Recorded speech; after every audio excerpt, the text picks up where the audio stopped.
देखो अब एक नई चीज़ स्टार्ट कर रहे हैं जो ग्रामर में याद करनी होती हैं और एक बार याद करने से याद नहीं होती हैं। आप उनको बहुत बार याद करोगे और समझ के याद करोगे तो जल्दी याद हो जाएंगे।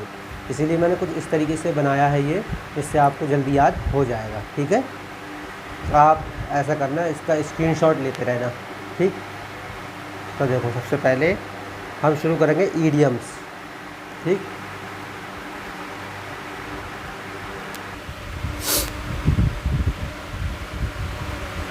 हाँ, तो सबसे पहले शुरू कर रहे हैं ईडियम्स। ईडियम्स क्या होते हैं? देखो, मुहावरे। जैसे हिंदी में मुहावरे सुने होंगे तुमने, दांत खट्टे करना, तो उसका मतलब क्या होता है कि किसी को हरा देना। ठीक है, इसी तरीके से ईद का चांद होना, तो इसका मतलब पूछा जाए तो मतलब क्या हुआ कि बहुत दिनों बाद दिखाई देना। ऐसे ही इंग्लिश में होते हैं मुहावरे, उनका मीनिंग भी आपको इंग्लिश में ही याद करना है, अर्थ आपको इंग्लिश में ही याद करना है। ठीक है, तो मैं 3-3 कराया करूँगा रोज़ डेली आपको, और उसको इमेज के माध्यम से दिमाग में सेट करूँगा। ठीक, तो ध्यान से देखो, पहला हमारे पास क्या है, अभी इसको जूम कर रहे हैं, ये देखो। देखो थोड़ा ये धुंधला है, अगली वाले में धुंधला नहीं आएगा, सेटिंग कर देंगे सही से। ठीक है, अभी इससे समझ लो। ये लिखा है a bed of rose, a bed of rose. ठीक है, यानी एक बेड पर रोज। तो इसका मतलब क्या हुआ? इसका मतलब हुआ an easy and comfortable situation, an easy and comfortable situation. यानी ईजी मतलब होता है आसान, कंफर्टेबल मतलब होता है सुविधापूर्वक। ठीक है, और सिचुएशन मतलब होता है परिस्थिति, स्थिति या हालात। तो आसान हालात उनको कहते हैं। ठीक है, जैसे कोई तुमसे कहे अरे यार तुम्हारी ज़िंदगी तो ऐसी है, अ बेड ऑफ रोसेस, यानी फूलों की सेज की तरह तुम्हारी ज़िंदगी है, तो इसका मतलब हुआ कि आपकी ज़िंदगी में जो हालात हैं वो ईजी हैं और कंफर्टेबल हैं। ठीक है, तो अब देखो इसको इमेज के माध्यम से कैसे याद रखेंगे, ये देखो। अब इसको देख के आपको वो वाली बात बोलनी है बार बार। ये आपने क्या सीखा था यहाँ पर, जो अभी पीछे सीखा था वो आपको यहाँ बोलना है। क्या बोलना है? ये आ बेड ऑफ रोज। ठीक है, इसका मतलब, अब मतलब बोलो आप यहाँ पर अपने ही आप मतलब बोलो कि इजी और कंफर्टेबल सिचुएशन। तो an easy and comfortable situation. समझ में आ रही बात? ये देखो। ठीक है, इस इमेज को देख के आपको वो वाली बात बोलनी है। ठीक है, तो दिमाग में आ जाएगा। ठीक है, अब अगला वाला देखो, तो एक हो गया ये। अब दूसरा देखो, दूसरा क्या है? दूसरा मुहावरा है आपका ये वाला, आ बर्ड्स आई, चिड़िया की आँख। इसका मतलब क्या हुआ? तो चिड़िया की आँख का मतलब है, आ बर्ड्स आई का मतलब होता है सरसरी नज़र। सरसरी नज़र से कोई चीज़ को देखना, इसको कहेंगे हम मुहावरे के रूप में आ बर्ड्स आई। तो आपको बस याद इतना ही करना है, अभी ज़्यादा याद नहीं करना है जी, ध्यान रखना, बस इतना याद करना है, इतना। आ बर्ड्स आई, इसका मतलब याद करना है। जब आप ट्रांसलेशन सीख जाओगे तो नीचे का वाक्य अपने आप बनाना सीख जाओगे। तो अभी सिर्फ मतलब याद करना है। तो अब आ बर्ड्स आई, ये वर्ड्स दिख रही हैं आपको, अब इसको देख देख कर बोलना है। ठीक है, तो इसका मतलब क्या होता है? वर्ड सरसरी नज़र, और इंग्लिश में क्या कहेंगे? आ जनरल सर्वे, आ जनरल सर्वे। ठीक है, अगला देखो, ये देखो तीसरा वाला, आ बॉसम फ्रेंड। आ बॉसम फ्रेंड, तीसरा वाला आ बॉसम फ्रेंड का मतलब क्या हुआ? आ बॉसम फ्रेंड, आ बॉसम फ्रेंड का मतलब है, बॉसम मतलब होता है छाती। अब छाती मतलब सीना वाला फ्रेंड, सीने वाला फ्रेंड मतलब थोड़ी, इसका मतलब वो ऐसा फ्रेंड जो तुम्हारी अंदर तक की बातें जानता हो, तुम्हारा बहुत घनिष्ठ मित्र हो, खास मित्र हो, फास्ट फ्रेंड हो। तो इसलिए इसका मीनिंग आप याद कर लेंगे, इंटीमेट फ्रेंड। ऐसा फ्रेंड जो इंटीमेट हो, अंदर तक की बातें जानता हो। अंदर तक की बातें जानने वाला फ्रेंड कैसा होता है? घनिष्ठ मित्र कहलाता है। तो आप बॉसम फ्रेंड का मीनिंग याद कर लेंगे, इंटीमेट फ्रेंड। ये देखो, ये दोनों लोग एक दूसरे के इंटीमेट फ्रेंड हैं, यानी कैसे मित्र हैं? घनिष्ठ मित्र हैं। तो इनको कहेंगे ये दोनों एक आप बॉसम फ्रेंड हैं। ठीक है, तो आपको इस इमेज को देख के दिमाग में फिट कर लेना है। एक इमेज आएगी दिमाग में तुम्हारे, अरे क्या था उसमें? आप बॉसम फ्रेंड। ठीक है, इसलिए इमेज पर बहुत नज़रें गड़ा कर समझना। ठीक है, इस चीज़ को इमेज से कनेक्ट कर करके याद करना। ठीक है, तो बहुत जल्दी याद रहेगा और ज़्यादा लॉन्ग टाइम तक याद रहेगा। तो ये 3 तुम्हारे ईडियम्स होगा, मुहावरे। अब 3 तुम्हें देखना है सिनोनिम्स।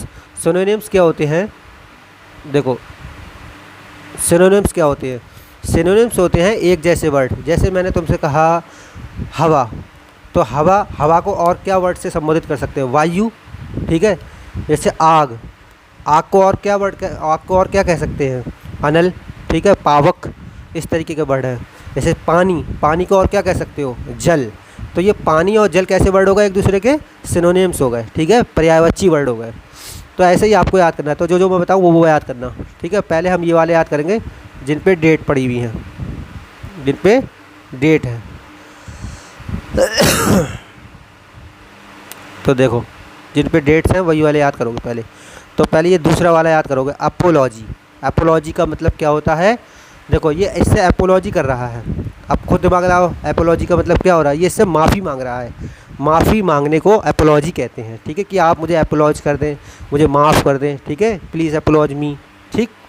अब इसी को इंग्लिश में दूसरा वर्ड क्या यूज़ कर सकते हैं, इंग्लिश में दूसरा वर्ड यूज़ कर सकते हैं पार्डन। पार्डन मतलब भी होता है क्षमा मांगना, प्लीज़ पार्डन मी, ये कह रहा है please pardon me, please pardon me.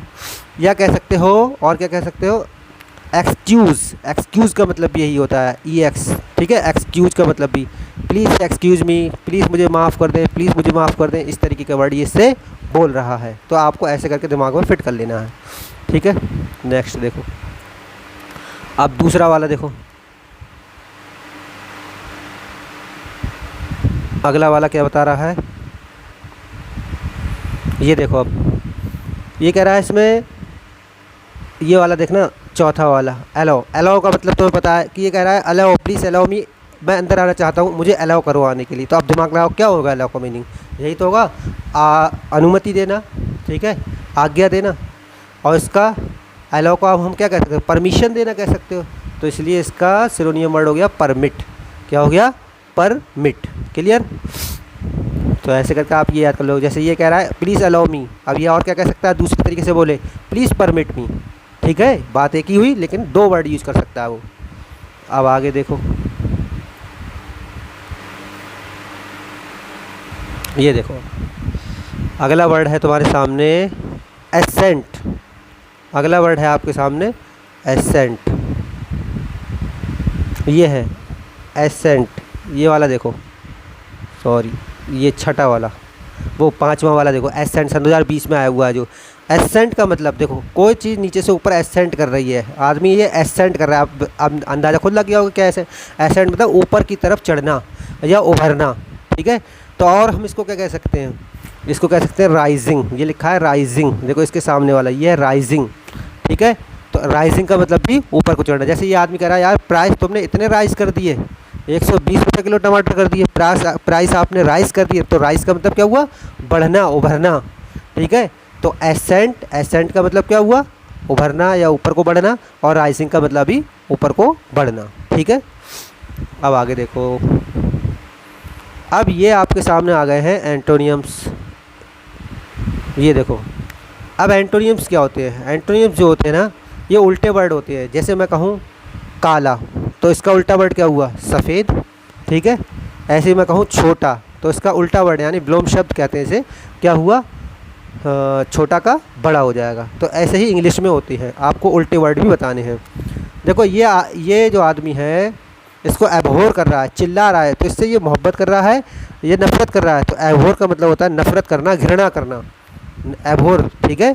तो इसका उल्टा वर्ड बताओ, तो इसका उल्टा यही तो हुआ लव। ये इससे एबहोर कर रहा है, नफ़रत कर रहा है, ये इससे नफ़रत कर रहा है, ये एबहोर कर रहा है, ठीक है। तो इसका उल्टा वर्ड क्या हुआ, इसका उल्टा वर्ड हुआ लव। क्लियर। अब अगला देखो, ये हुआ इसका आगा। नेक्स्ट देखो, नेक्स्ट में देखो, नेक्स्ट जो वर्ड है अलाउ। तो अलाउ को मतलब अभी भी समझाया था पीछे तुम्हें सिनोनियम में। अलाउ मतलब आने देना यानी आज्ञा देना, अनुमति देना। और डिस अलाउ का मतलब होता है नहीं, डिस अलाउ, ठीक है। तो ये तो ऐसे ही सिंपली याद कर लेंगे आप, अलाउ, डिस अलाउ। अब अगला वाला देखो, इसके क्या है, तीसरा वाला एक्सेप्ट। तो एक्सेप्ट का मतलब क्या होता है, एक्सेप्ट, जैसे ये आदमी इसे कुछ दे रहा है तो ये इसको एक्सेप्ट कर रही है, क्या कर रही है, एक्सेप्ट कर रही है। एक्सेप्ट मतलब ले लेना, किसी चीज़ का स्वीकार कर लेना, ठीक। तो इसका उल्टा क्या होगा, मना करना या रिजेक्ट करना, ठीक है। तो इसका उल्टा वर्ड हो गया रिफ्यूज़ या रिजेक्ट। आप कोई सा वर्ड बता सकते हैं इसका उल्टा, ठीक है। तो देखो इसके इमेज से याद करो, देखो ये डॉक्टर साहब हैं, ये देखो ये डॉक्टर साहब जो है रिफ्यूज़ कर रहे हैं, नहीं भाई ये चीज़ें मत खाओ, नहीं ये चीज़ें मत खाओ, रिफ्यूज़ कर रहे हैं, या क्या कह सकते हो, रिजेक्ट कर रहे हैं, ठीक है। तो ये इसका एंटोनियम हो गया एक्सेप्ट का, रिफ्यूज या रिजेक्ट। अब देखो अगली चीज़, ये होते हैं, देखो ये भी आते हैं ग्रामर में, ये भी थोड़े थोड़े करके आपको याद करने हैं। वन वर्ड सब्स्टिट्यूशन, जैसे मैंने कहा, एक बात कहूँ, जो मरीज को देखता है उसको क्या कहते हैं, तो आप कहोगे डॉक्टर। जो बच्चों को पढ़ाता है, तो एक वर्ड में आप इसे क्या कहोगे, टीचर। ठीक है, इसी तरीके से अगर मैं कहूँ जो हवाई जहाज़ उड़ाता है, ठीक है, तो हवाई जहाज़ उड़ाने वाले को क्या कहेंगे, पायलट।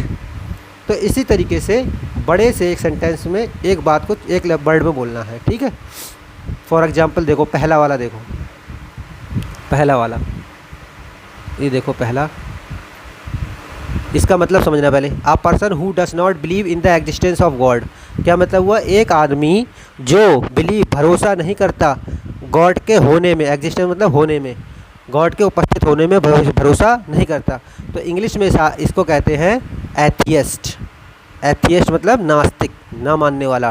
तो देखो ये आदमी यही कह रहा है, ये गॉड इससे समझा रहा है कुछ, गॉड समझा रहे हैं, ठीक है, गॉड के बारे में। अब ये आदमी कह रहा है नहीं, आई एम नॉट इंटरेस्टेड, तो ये आदमी कैसा हो गया, एथियस्ट हो गया। ये आदमी कैसा हो गया, एथियस्ट हो गया। ठीक है, आप कहेंगे नास्तिक है तू। अच्छा, दूसरा देखो, ये दूसरा वाला, a person who is best in astronomy.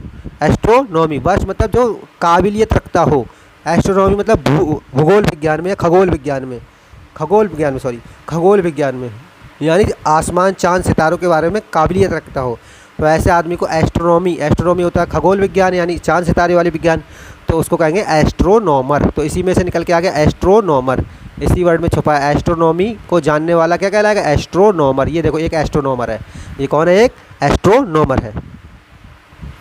आगे देखो, तीसरा वाला देखो, तीसरा वाला क्या कह रहा है, a person residing in country of which he is not citizen.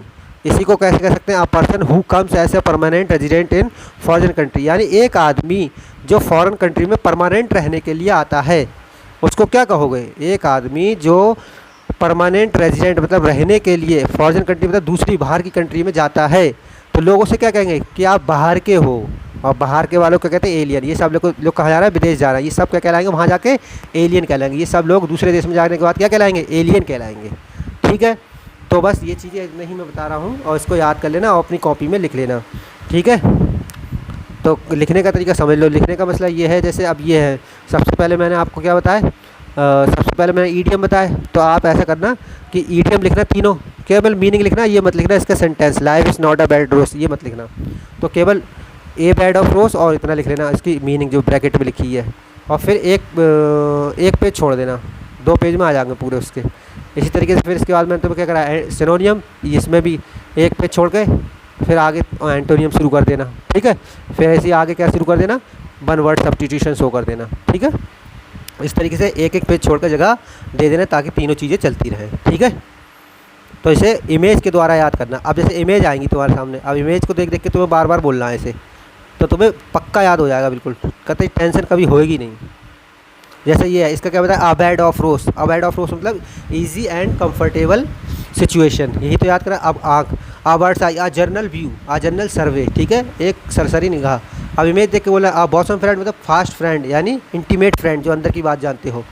अब ये क्या कह रहा है, ये पार्डन बताया था इसमें पार्डन, या इसको और क्या कह सकते थे, एपोलॉजी। ठीक है, और ये देखो इसको एलो कि मुझे एलो कर दो, तो एलो का परमिट कि मुझे परमिट कर दो, एलो कर दो, यही तो समझाया था मैंने यहाँ।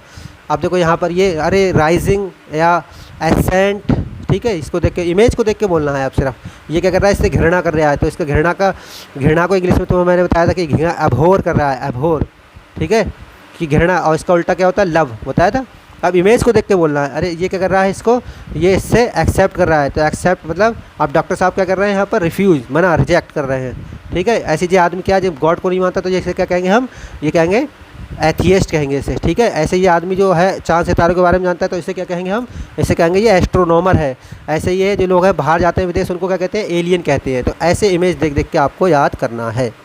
अब देखो एक क्वेश्चन याद करवाता हूँ मैं, जो इंग्लिश वाले चैप्टर का है। ठीक है, ध्यान से समझो इसके लिए। चलो ये अगली क्लास में कराएंगे अब।